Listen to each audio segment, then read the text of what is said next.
Welcome, Georgie, back here to the program, man. It's been a little bit, but you've been on a run the last little while, man. It's been pretty good for you. Bellator 160, you knocked out Bubba Jenkins, which totally surprised me. I got to be honest. I totally thought Bubba was going to win that fight, and you surprised me and everybody else and the bookmakers. Like everyone had Bubba as the favorite, and you smashed him. I mean, it wasn't even there wasn't even a time that he was kind of in it. Of course, it was only a minute, but it just showed your skill and your game plan and your mental capability to be in a fight that a lot of people counted you out of. You were like, I don't hear it. I don't understand it. This is what's going to happen. And you went out and proved it. And then the same thing with Kirill, that you just stepped out there. That there's something. I don't want to say Pat Curran did it to you because that was your last loss, but there was something going on with the Wetzel and the Curran fights that you weren't quite all there. And then you made a switch between Curran and Jenkins. What was the switch? Was it internal? Was it a new coaching staff change? Was it just you just finally said, "Fuck it, I got to win"? I think it was just that mentality where I said fuck it, because with current fight, I was in the fight until current coming with that left hook, man. And Yeah. I remember I was talking with Jimmy Smith like a week later. I don't remember nothing about that fight, which is one of the craziest thing happened to me in my whole career. When he dropped me with that left hook, I just went to autopilot, and nothing taken away from Curran. He's a tough fighter, but coming back, getting that Bubba getting that rematch, and he was riding that 3-fight win streak, and I was riding that 2-fight losing streak. It hit the point where I was just like, you know what, I just I just got to go out there and just do what I do and just don't care. He's riding that 3-fight win streak. Yeah, I just got to go do and fight my fight. So that's what I did, and just the worst thing about that fight is just me not being able to make a weight because I hit 149. That was my next question. That was just, man, that never happened to me in my career. Just going into the fight knowing I did not make weight. It was just all mental. So I just had to block all that and just go out there and still fight my fight. And, that's what I did. Full honestly, I did come out against you and was like, this is totally unprofessional for him not to make weight. This is not, you're a pro athlete. You got to find a way. I don't care if you got to cut an arm off. You sign for a particular weight. Like I'm that guy. Like I went. No, I agree this with you. weight. Like No, I went. And you didn't blame anybody else. At least what I saw in the post fight stuff. You just said, "Look, I didn't make weight. Like I did it. It was my fault, not my coaches. I'm not going to dump it on my nutritionist. I'm not going to say that I had some family problems. I did this. I didn't make weight. You owned up to it, and you're going to make weight this time." Yeah. Right now, it's funny. I just woke up. I stepped on the scale. I was 157. So I'm like, Okay. so I'm like so good. But going back to that fight, man, I was cutting weight for about 4 hours because the early weigh-ins with the California, Yeah. it just threw me off so bad. So we woke up at 6 in the morning. We're cutting weight to like 10. And within those 4 hours, I only lost zero point 0.8 pounds. So as soon as I hit the 49.2, my body, we went to the sauna. We did all kinds of stuff. I just could not sweat. So the commission said, listen, if you stepped on the scale of 49, we're not going to make you cut weight anymore. And that was the thing. So, but I take all the blame on myself. And, it's like a man, that's unprofessional. Fighters shouldn't do that. And, I paid my 20% to the commission. I Yeah. think 10 went to Bubba, 10 went to the commission. So, I don't like that, man. So here's a question I got to ask you. Give me first of all, give me your routine when weigh-ins used to be at 4 o'clock. When everyone weighed in at 4 o'clock, give me your routine when you wake up to make weight and cut weight. Like what do you do that morning? So I would stop my water intake 24 hours before the weigh-ins. And like, let's say the weigh-ins are next day at 4 p.m. I would wake up uh, around 9, 10. Sometimes I wouldn't be able to go to sleep because we're so dehydrated. Yeah. And then, we just wake up, just kick it, talk to the friends, family, just kill more time. And then just jumped in the bathtub for like maybe hour. Mm-hmm. And it just an easy process. But I feel like it all changed from late weigh-ins to early weigh-ins. I stopped my water intake a little bit late. So that's what threw me off. And, this time I'm on top of it. Like, like going into the fight, not making weight, it's not a good feeling. You're walking out, you're like, it's still in back of your head. Like, fuck, I didn't make weight. My opponent made weight, heads off to him.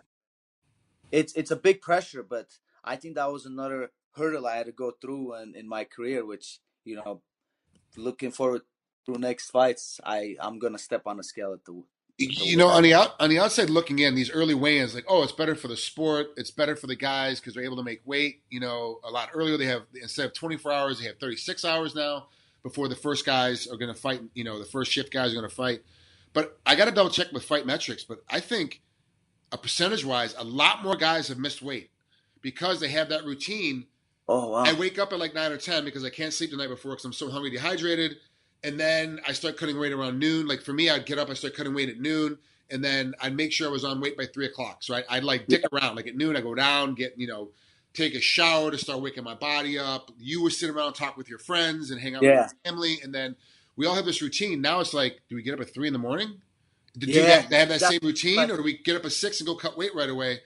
It, it's it it's it's better for the sport in the long run, but it's harder for the athlete to make weight because of time change. I And think we gotta adjust, I guess, because Bellator just texted me yesterday, said, "Hey, the weigh-ins are Friday from 9 a.m. till 11 a.m."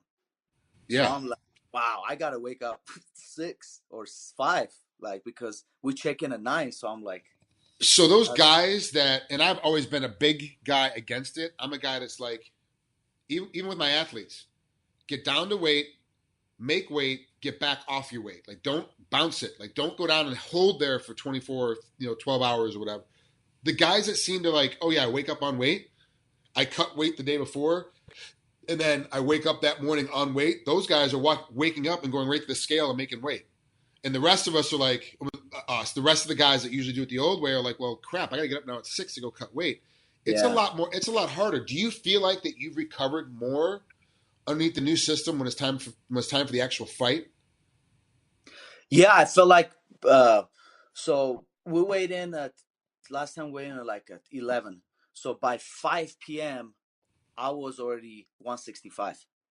Okay. So I was already Yeah. not, and I had way more meals compared to the old way, Yeah. because we would wait in at 5 p.m. We'd go get hydrated. We probably have one meal, but this time around, I feel like I have 2 meals, 3 meals after Yeah. the weight. So it's like it feels good, you know. Yeah. It's totally different. So your weight's on track. For the folks at home, we're doing this interview a week before he actually has to fight. So 6 days before he has to make weight.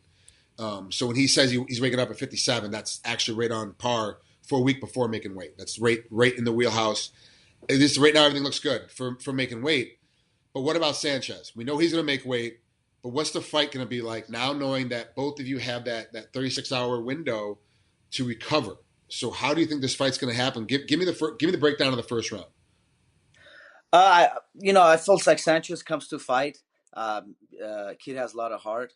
Uh, I compare him to a lot of Mexican. I spar with a lot of boxers at the boxing gyms. A lot of Mexican boxers. They keep their hands up and they just keep coming forward. So I feel like he's gonna come forward, and the same thing with me. I like to come forward, so it's gonna make it into a big fight. But I feel like I've been there with lots of experienced fighters, lots of tough wrestlers. I feel like anytime you get ready to fight fighters like Lance Palmer's or Bubba Jenkins, these guys are high caliber wrestlers, and I respect all the wrestlers in the world because wrestling is such a tough sport.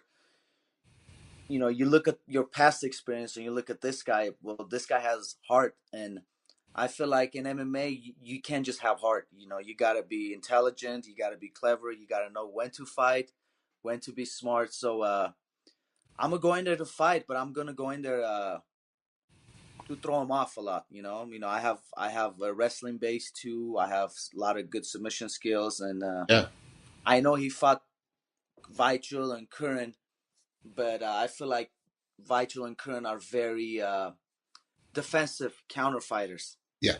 and they are very safe fighters, which is good too. But I'm a person that likes to take chances and be awkward, go takedowns, flying knees. So he's gonna come forward. I'm gonna come forward, and it's gonna make an exciting fight. Yeah, this fight's definitely going to be an exciting fight. I'm super. I was really happy with the matchmaking on this fight, but also too, I feel like you do. Technically wise, skill level wise, he's not up to par with you. But it's also a fight, and you weren't up to par with Bubba Jenkins, but yet you were up to par with Bubba Jenkins. So does some of that go into from your own experience? Does some of that go into your planning? You're like, I know I'm better than this guy, but I still have to really watch out because he could catch me. I could slip on a banana peel and he could catch me with something, and then fight's over. Yeah, we that's the thing. You can't underestimate these guys because first he comes from a good camp. Second, he's never been finished. His losses are by decisions, and we fight with the 4-ounce gloves. Anything can happen. You get hit anywhere, temple, back of the head, you lose the balance. But I feel like I do have the experience, and I've been training really hard for this fight, and this is just getting closer to that belt, man. I just got to go out there, and I don't want to just beat him by decision. I want to finish him, and I want to finish him impressively. So there is this demand for more action and more stuff going on, even on the ground. Like we want to see people passing. We want to see people really trying to get ground and pound and looking for a submission, being active. No more of the lay and pray style of the maul and brawl. That's kind of gone away because refs not going to stand you up. They're just going to get you back up to your feet. Let's go. You're not moving. Let's get some action going. Let's get things moving. Do you feel like that your style fits into this new plan, especially in California, because they've got the new judging regulations now. We've got the new rules for a down opponent and all this has all started happening now. Do you feel like that your style fits with this new game plan? I feel like I feel like it does fit because I'm a fighter that likes to finish. I have 20 or 21 finishes under my career, and when I get on top, I'm not just gonna look for the little ground and pound. I'm gonna look to pass. I'm gonna look to go for leg locks, for all kinds of submissions. And talking about the new rules, it's the one where you put the one hand. It's still considered you could knee him in the face, right? Yeah, If it's yeah. hands, If he's on the bottom of his feet and has one hand down, you can still knee him and kick him in the face. He has to have wow, two hands down. But if anything else, if he's on a knee, if he's on like 1 foot and a knee, he's down. If he's on an elbow and both of his feet, he's down. Forearm, he's down. Like it's understand. Like now it's just that I'm not down. It doesn't count anymore. One hand down, you get knee and kicked. Two hands down, you're a down opponent, or put an elbow down, or drop to a knee. Like that's the rule change. And the way we looked at it, the way the commission's looked at it, is that this is going to create more action. It's going to create guys, and it's also going to help the referees out in a sense of like we're not sure, is he coming up, is he coming down? Now it's like, look, man, he was on his elbow, man. It's clear as day. He's on his knee. It's clear as day. There's no. It makes our job easier as referees and easier for the judges to see it, but also too it makes it easier for the opponents to know what's happening, what's going on. Okay, look, he's got one hand down. I'm gonna kick him in the head. Now he's got to put two hands down. Can't play that game anymore. Or drop to the knee. It's got to make up his mind. So, it's a lot better. Plus, the judging is going more towards damage, which is you're like you said, you're more of a damage guy. You look for damage. You're not looking to play the 100 punch game. You're trying to hit him with hard shots. You'll set him up with a jab. You'll set him up with a couple of crosses, but you're going to come in and try to wreck him with something behind it, and that fits. That fits in the new rule adjustments. So, do you think Emmanuel's game fits into the new adjustment? I don't know. I know the kid comes to fight, so I really don't know. Maybe it does, maybe it doesn't. But I mean, we both like to fight. That's the good thing. So we both like to fight. So if it fits him, it doesn't bother me. So yeah, that's just an easier knockout for you. Quickly, you're like, I'm out of here now. So where does this fight put you? You knock him out. Say middle of the second round, you knock him out smooth, clean. He's unconscious. Minute, he's out. Like a smooth, clean knockout. What's it going to do for your career? What happens next? I just move on. I forget about that fight. I just move on to the next chapter. And I think with Bellator and Scott Coker, he just likes exciting fights. So as long as I do that, it puts me closer to that belt. And whoever has the belt, if it's Strauss or whoever he's fighting, I'm just willing to fight for a belt. If not, I have 3 more fights left under my contract with Bellator. So I'm gonna try to finish all those fights by this year, and just move on. I'll get close to that belt, fight at 45. So, are you gonna try and stay with Bellator at the end of your 3 fights? Or are you looking to try out the open market or? I'm as soon as I'm done with the 3 fights, I'm gonna look around. If the better offer comes back from Bellator, I'm gonna stay with them. But At this point in the career, I think it's about money. Whoever pays the Yeah. most. Yeah, I mean, you got to start making a living. You're 31 years old. You got to start being able to put some stuff together, put some money aside to prepare for your Yep. future. You know, it's not you're not a young man. It's not you're still young, but it's not a young man's game for you anymore. You got to start thinking about that end game. So yeah, you're right. It is about the money, but also too, I think Bellator likes you. I think Bellator likes the way you fight. I think Scott really likes having you on the roster. I think he's going to come back with the whatever number you get from someplace else. He's going to at least match it, if not do better. You know? Yeah.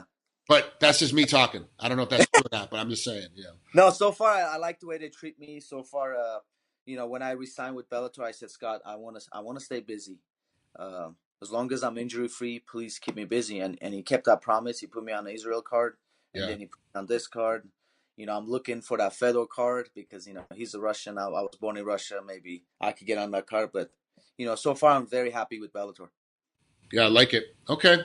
Well, I'll see you next week Saturday, man. I'll be over there at the fights, man. Have a great time. Enjoy the rest of the process. Make sure you make weight, and then we'll see you when the fight's over. Thank you, Frank. Thank you always, man. You got it, brother. Talk to you soon.